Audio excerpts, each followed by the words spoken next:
Bonjour à tous, c'est toujours le frère Zulula dans l'émission, dans les révélations cachées de la parole de l'Oba. Je rends grâce à Dieu, le créateur du ciel, de la terre, de toutes choses, de toute forme de vie, de ce qu'il est grand, glorieux et redoutable. Je remercie ce Dieu de ce qui vit inexplicablement hors de toute réalité. Donc aujourd'hui, il parle à l'esprit du Père, c'est-à-dire le Mundima Loba, que les apôtres authentiques ont reçu dans Jean 20, 22. Je vais donner un enseignement, c'est-à-dire, on va parler de l'effroyable combat spirituel du Christ sur le poteau. Donc, ce qu'il a enduré quand il était sur la terre, c'est-à-dire quand il était mis à mort. Vous avez vu qu'il a lutté spirituellement. On va entrer dans ce côté spirituel pour vous démontrer ce qu'il a réellement enduré. Parce qu'il est dit dans Proverbe 19 que le manque de science, le manque d'intelligence, le manque de connaissance n'est bon pour personne. Et dans Proverbe 25:2, la gloire du Père de cacher des choses et la gloire des rois de sonder des choses. Et dans Deutéronome 29 que les choses cachées sont au Père, les choses révélées sont à vous, sont aux créatures, sont aux humains. Néanmoins, il est dit dans Jérémie 33, demande-moi et je te relèverai des choses cachées, des choses que tu ne sais pas. Ce que vous ne savez pas, c'est quoi? C'est qu'il est dit dans Matthieu chapitre 27 au verset 45, dans la Bible seconde 21. De midi jusqu'à 3 heures, de l'après-midi, il y eut des ténèbres sur tout le pays. Donc, vous apprenez ainsi quand la personne du premier-né, c'est-à-dire le Christ, on l'avait mis sur le poteau, sur le bois, sur un morceau de bois. Et dans d'autres versions, on dit vers la 9e, vers la 6e et la 9e, mais tout ça là. Mais ici, dans la Bible seconde 21, il est dit, de midi jusqu'à 3 heures, de l'après-midi, il y eut des ténèbres sur tout le pays. Donc, il y avait des ténèbres qui sont venues, qui ont envahi. Donc, l'obscurité totale était dans le pays et personne n'arrivait plus à voir, en fait. Vous avez l'impression qu'on touchait les ténèbres. C'est comme si dans certains pays en Afrique, quand les lumières s'éteignent, bam, l'obscurité dans tout le pays, peut-être, ou bien dans toute une ville, vous ne voyez plus rien. C'est comme si vous êtes complètement dans le noir total. Donc, on vous dit ici, dans la nouvelle Bible seconde, depuis la 6e heure jusqu'à la 9e heure, il y eut des ténèbres sur toute la terre. Or, dans Bible seconde 21, vous dit que les ténèbres étaient uniquement dans le pays. Or, dans la nouvelle Bible seconde, on vous apprend que c'était sur toute la terre. Donc vous appréciez que toute la terre a été plongée dans l'obscurité. Toute la terre fut plongée dans les ténèbres totales.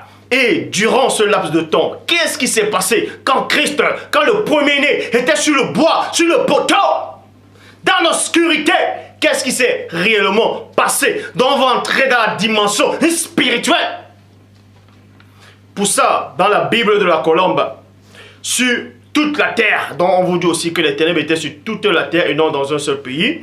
Bible Chouraki sur toute la terre, traduction écuménique de la Bible sur toute la terre, Bible de Jérusalem sur toute la terre, traduction Abbé Rilette sur toute la terre, traduction Abbé Filion sur toute la terre, Bible annotée de Chapelain sur toute la terre, Louis II 1910 sur toute la terre, traduction Pirotte et Clamère sur toute la terre.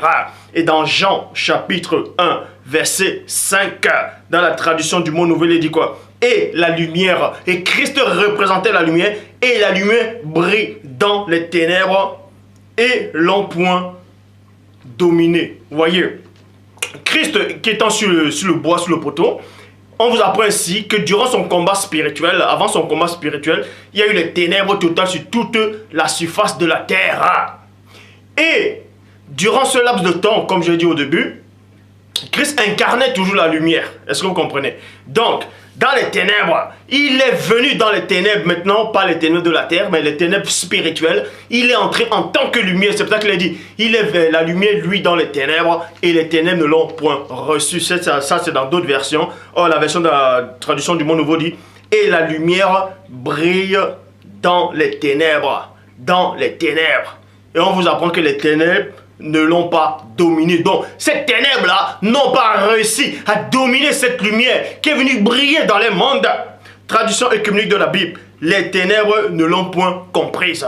Vous voyez, ceux qui étaient dans les ténèbres n'ont pas compris cette intensité de lumière. Ils n'ont pas compris cette lumière-là qui différait des autres lumières. Une lumière éclatante. Ils ont été déstabilisés de cette lumière aveuglante. C'est pour ça qu'il est dit dans 2 Samuel, chapitre 22, verset 10. Il abaissa les cieux. Donc là, vous allez comprendre ici que ça, dans la traduction Kim Jong-un, que ces cieux-là, ce sont les cieux dans le plan spirituel, dans le plan, dans le monde astral. Est-ce que vous comprenez? 2 Samuel chapitre 22, verset 10. Il abaissa les cieux, virgule, et descendit. 2 points. Il y avait une obscurité profonde sous ses pieds. Donc on apprend que le premier-né est entré dans ce monde-là, dans le pays des morts, dans la vallée qui traversait, c'est-à-dire dans la route du grand mystère. Quand j'étais en train de traverser la route du grand mystère, tous les autres esprits, les entités, les anges déchus, les démons de différents niveaux, on dit, lui là, il nous a dérangés sur la terre. Maintenant, il vient dans l'autre monde. Il vient dans le plan spirituel. Et là, on va lui donner rendez-vous. On va l'attendre. On vous dit ici que le Christ a baissé les cieux. Donc, c'est-à-dire l'entrée dans les mondes.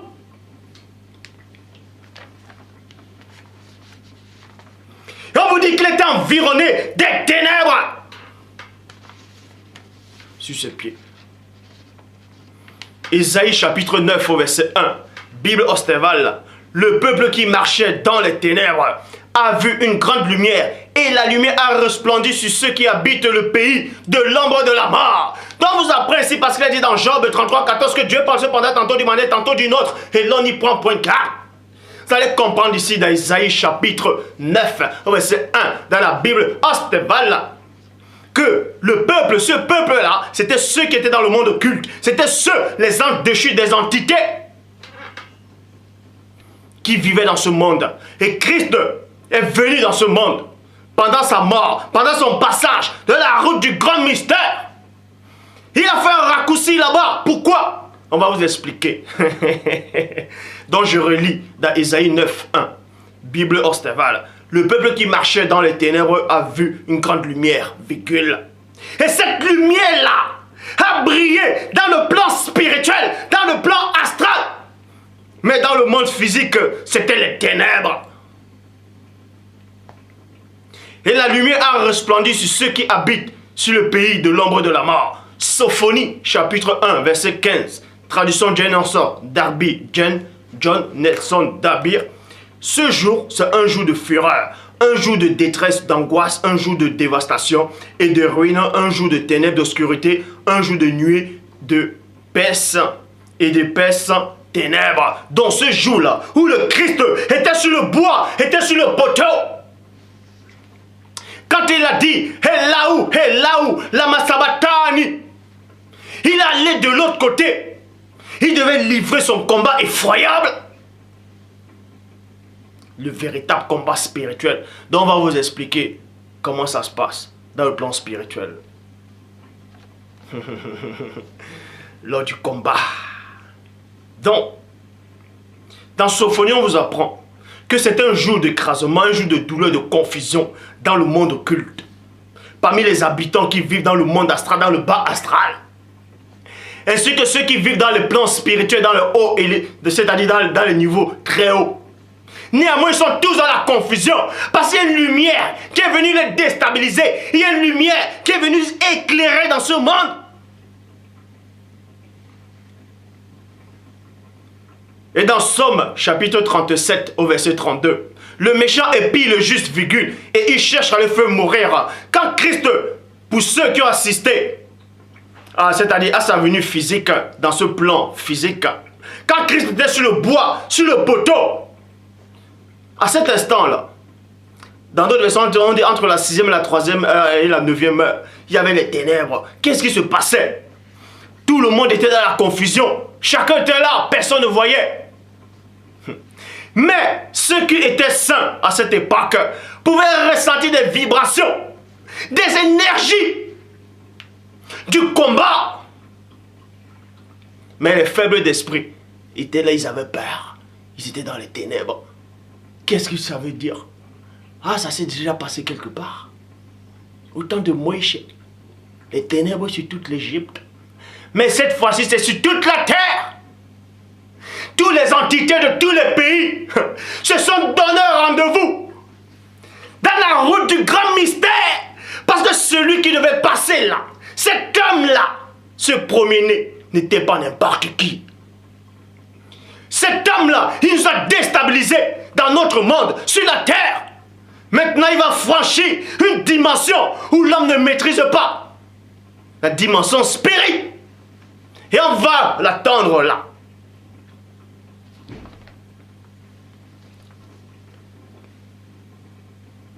Et ils ont commencé à épier le Christ.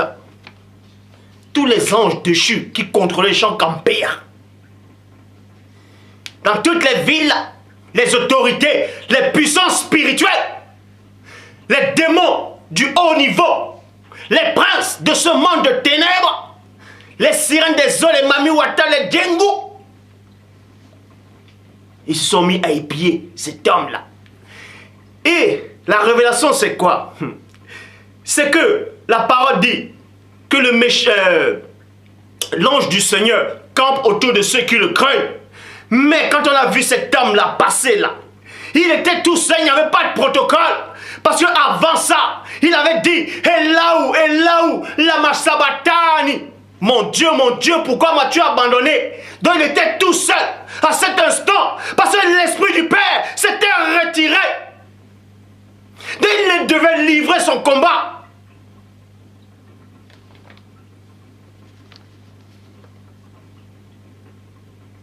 Donc vous dit ici, dans Psaume chapitre 37 au verset 32, le méchant épie le juste et il cherche à le faire mourir.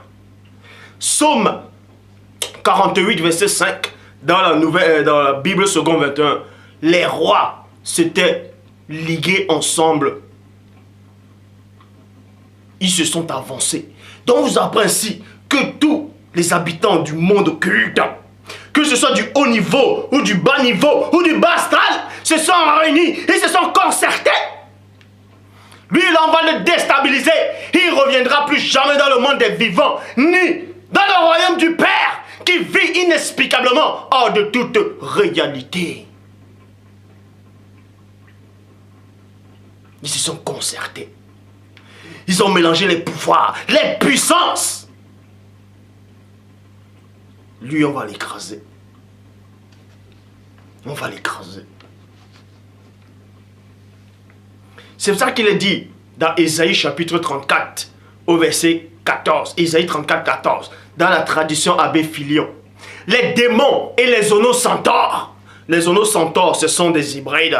Ce sont des démons en forme d'âne. C'est-à-dire mi-homme, mi-âne. C'est ce qu'on appelle des onocentaures. À ne pas confondre avec des centaures. Les centaures, c'est mi-homme, mi-cheval. Les minotaures, c'est mi-homme, mi-bœuf ou taureau. Et les satyres, c'est mi-homme, mi-chèvre ou bouc ou mouton. Donc vous dit ici dans Isaïe 34, 14, dans la tradition Abbé Filion, les démons et les onocentaures s'y rencontreront. Dans la Bible, je raconte ici rencontre. Et les satyres, vous savez, dans ceux qui pratiquent la magie, la sorcellerie, le vaudou, bien les adorateurs du monde occulte, souvent ils font un pas quand ils veulent invoquer les démons. Ils font un pentagramme, ils tracent un cercle, un rond, et ensuite ils font une étoile à 5 branches, c'est ce qu'on appelle le pentagramme. Et le pentagramme, c'est quoi? C'est 2 cornes, 2 oreilles et un bec. C'est la tête de, d'autres disent Baphomet, d'autres disent Pan, le satyre, le dieu satyre, et d'autres le confondent avec Satan. Satan n'est pas ainsi. Mais toujours est-il qu'il est dit néanmoins, dans Isaïe 34, 14, dans la tradition Abbé Filion, les démons et les onocentaures s'y rencontreront, et les satyres s'y jeteront les cris les uns des autres. Donc vous voyez ici, il y a une armée de satyres qui appelle les autres satyres. Venez, car cet homme-là, ce premier-né-là, ce fils, doit passer, on doit l'entendre. On va le casser, le déstabiliser, car l'esprit du Père l'a abandonné. Donc maintenant on va voir si le Père, vu que le Père n'est plus avec lui là, à cet instant, on va voir maintenant qui c'est qui va le protéger contre nous. Et les onocentaures aussi étaient là. Les démons de haut rang étaient là. S'ils jeteront les cris les uns des autres. La sirène, vous voyez, la sirène, dans une sirène, même la sirène était là, la sirène des eaux, Mamiwata, Djengu. Et dans d'autres versions on dit Lilith, le spectre de la nuit. Lilith, c'est la reine des succubes. S'y retire et il trouve son repos. Psaume 22, verset 13. À ne pas oublier qu'avant ça, le premier-né avait été affligé, avait été fouetté, battu. Il était épuisé. Parce que Ésaïe, le prophète, dit son visage était défiguré. Donc, on l'avait flagellé, on l'avait meurtri, on l'avait fouetté à un degré où il était physiquement faible. Et là, on l'a mis sur le bois, sur le poteau. La souffrance qu'il a endurée. Pendant ces 3 heures décisives dans les ténèbres, tout le monde culte était rassemblé contre le premier-né.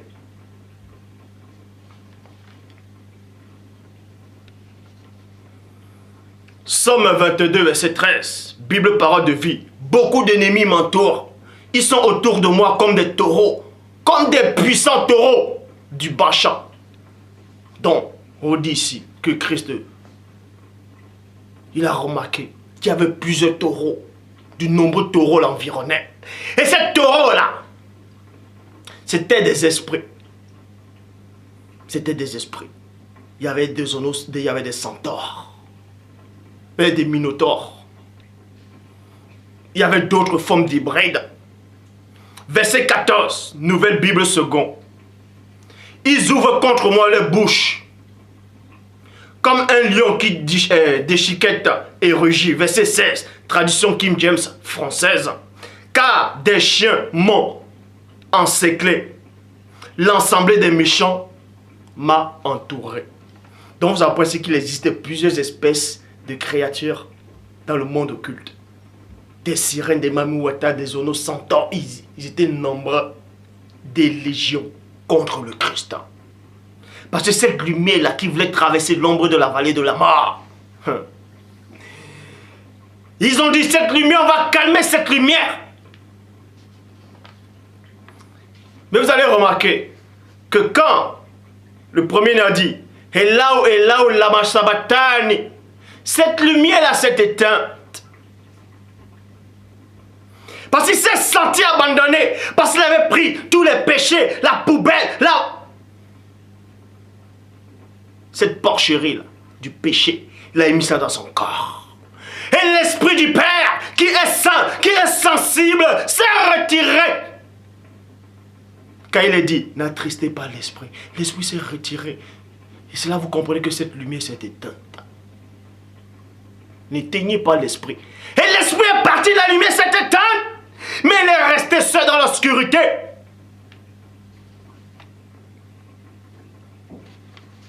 Et là, le combat a commencé.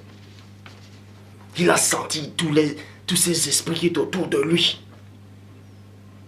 Pendant ce temps, les gens de l'autre côté, dans le plan physique, aussi étaient dans les ténèbres. Les puissants messagers, les anges, les archanges, dignité, trône, autorité, archanges, séraphins, Ophanim, étaient auprès du Père. Ils assistaient. Mais le Christ devait livrer ce combat. Il devait livrer ce combat. Les anges étaient prêts à intervenir. Ils étaient là. Mais il fallait un peu attendre pour voir ce qui allait se passer.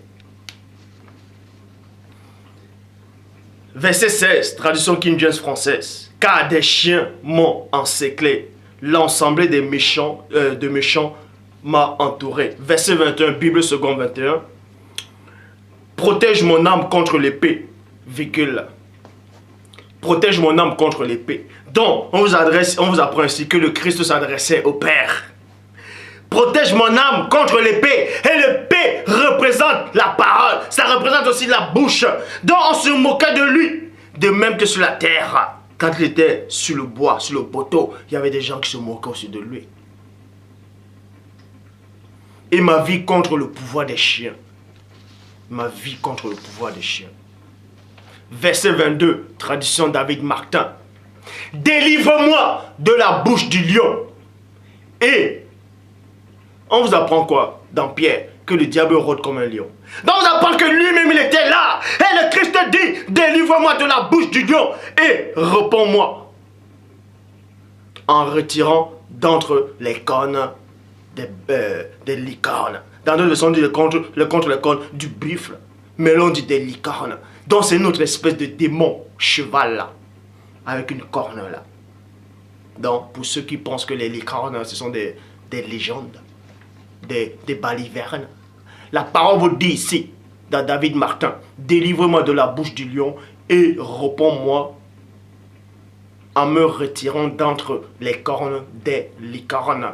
Tradition Abbé Filion, verset 21. On parle des cornes des licornes. Tradition King James, tradition King James française, toujours dans le verset 21 aussi, c'est les cornes de licorne. Or, dans David Martin, c'est dans le verset 22. Psaume chapitre 37. Psaume 37, verset 5 à 6. Recommande ton sort au Seigneur, mets en lui ta confiance et il agira. Donc le Christ s'est souvenu qu'il faut s'appuyer au Père. Recommande ton sort. Toi qui me regardes, peu importe ce que tu endures, peu importe le péché que tu as commis là actuellement, peu importe le péché qui te dérange là, peu importe si ton cœur te condamne, Dieu est plus grand que ton cœur. Recommande ton sort au Père Tout-Puissant. Et il agira. Mets en lui ta confiance et il agira. Il fera paraître ta justice comme la lumière et ton droit comme le soleil de son midi. Point. Donc, quand Christ s'est recommandé au Père, quand Christ s'est confié au Père, il y a une étincelle qui s'est allumée. Et ces esprits-là, occultes, ont vu une étincelle. Ils ont vu une lumière qui commençait à prendre forme dans les ténèbres. Et la justice du Christ, le sacrifice qu'il avait accompli, c'était une justice. Tu as aimé la justice et tu as haï l'iniquité. C'est pourquoi cette étincelle s'est allumée. Et ces esprits ont vu l'étincelle. Et ils ont commencé à paniquer. Ils ont commencé à flipper.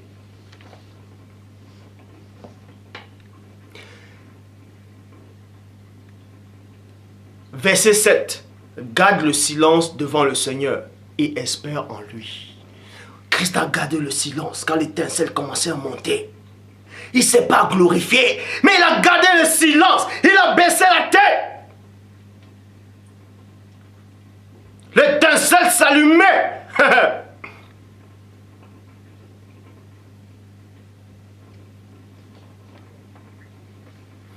Il s'est souvenu de Samson.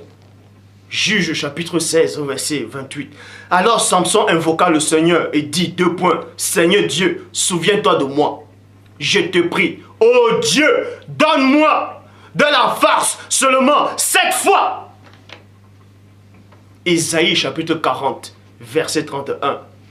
Ceux qui se confient en Dieu renouvellent leurs forces. Donc Christ aussi dans les ténèbres, il s'est confié au Père Tout-Puissant. Et ses forces ont été renouvelées. Parce qu'il ne manquait plus de force. Quand il était sur le bois, sur le poteau. Parce qu'on l'avait fouetté. Même quand il a porté ce poteau, il est tombé. Il s'est confié au Père. De même que Jonas s'est confié au Père. Dans le ventre du poisson. Et les forces ont commencé à remonter. L'étincelle a commencé à s'allumer.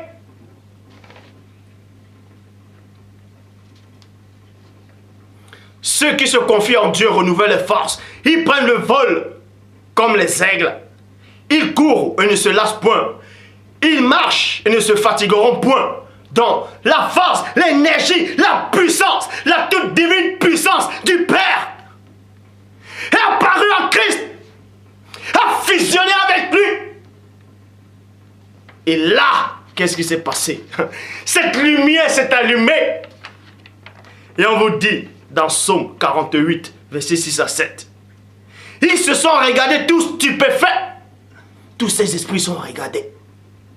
Et ils ont eu peur. Et ils ont pris la fuite. Mais on vous dit néanmoins dans la révélation que Christ est devenu rapide comme l'aigle. Il est devenu rapide comme l'aigle. Donc même s'ils ont pris la fuite, quand l'aigle cherche sa proie, il va vite, fou, à une fraction de seconde. Donc le Christ que vous avez connu sur la terre, de l'autre côté là, c'était un guerrier farouche et redoutable, qui allait plus qu'à la vitesse de la lumière. Ils se sont regardés tous stupéfaits, ils ont pris la fuite. ils ont eu peur, ils ont pris la fuite. Là, un tremblement les a saisis. Parce qu'ils ont pris la fuite dans une seule direction. Un tremblement les a saisis. Parce qu'ils ont laissé le Christ là-bas, derrière. Et ils se sont rendus compte qu'il a apparu devant eux. Là, un tremblement les a saisis. Christ a dit, vous allez où? Le premier dit, vous allez où? Vous allez où? Vous allez où là? Un tremblement les a saisis. Comme la femme, comme la douleur d'une femme qui accouche. Colossiens chapitre 2 verset 15. Là, véhicule, il a dépouillé les principautés. Dieu!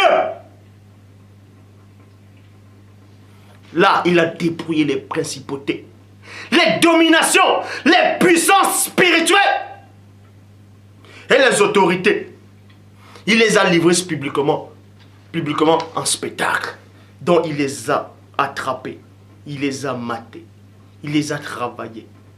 À une fraction de seconde, on entendait des bruits. Pa, pa, pa, pa, pa, pa, pa, pa, pa.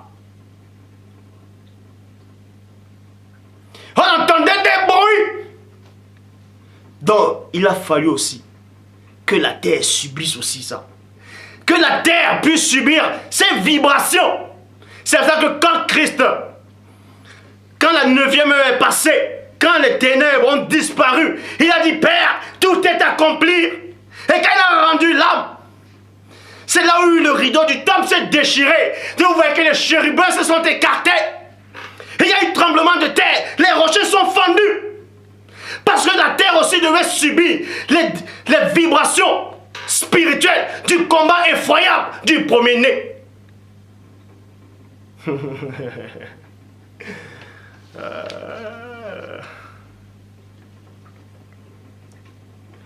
Quand il les a entraînés dans son cortège triomphant après sa victoire sur le poteau. Éphésiens chapitre 3, verset 10, Bible de la Colombe. Ainsi, désormais, les principautés, les pouvoirs dans les lieux célestes connaissent par l'Église. L'Église, ce n'est pas les bâtiments. C'est celui qui marche avec le Père. Par l'Église.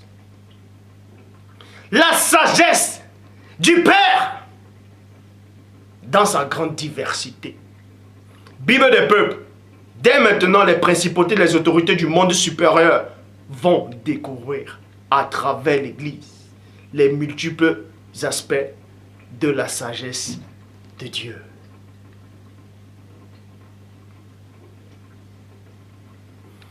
Donc, j'en ai terminé. Comme vous avez dû voir, la vidéo n'a pas été longue. C'était juste un petit aperçu du combat effroyable du Christ. Que le Père Tout-Puissant soit glorifié.